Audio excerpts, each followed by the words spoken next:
जयंत पाटलांचे ऐन आषाढीत भेटी लागी जीवा लागेलेसे असं आता सीएम फडणवीसानंतर एकनाथ शिंदेंची भेट का घेतली, सविस्तर सांगितलं. सांगली जिल्ह्यातील उरण ईश्वरपूर नगरपालिकेचे लोकनियुक्त नगराध्यक्ष आनंदराव मलगुंडे यांनी त्यांचे बंधू सुनील मलगुंडे यांचे पद रद्द करण्याच्या निर्णयामुळे राजकीय वर्तुळात खळबळ उडालेली आहे. या पार्श्वभूमीवर राष्ट्रवादी काँग्रेसचे ज्येष्ठ नेते जयंत पाटील यांनी काल मलगुंडे बंधूंसह राज्याचे उपमुख्यमंत्री तथा नगरविकास मंत्री एकनाथ शिंदे यांची मुंबईत भेट घेतली. या भेटीबाबत स्वतः जयंत पाटील यांनी ट्विट करून सविस्तर माहिती दिली आहे. जयंत पाटील यांनी आपल्या ट्विटमध्ये म्हटलं आहे की माझ्या ईश्वरपूर मतदारसंघातील उरण ईश्वरपूर नगर परिषदेचे नगराध्यक्ष आनंदराव मलगुंडे हे तब्बल 7,200 मताधिक्याने जनतेतून थेट लोकनियुक्त नगराध्यक्ष म्हणून निवडून आले आहेत.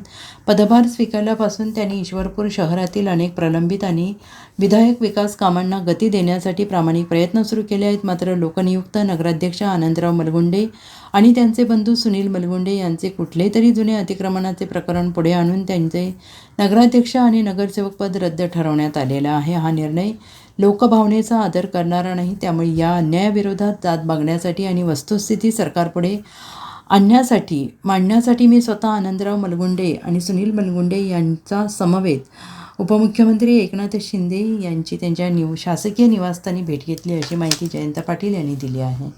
Bureau report, SPN Marathi.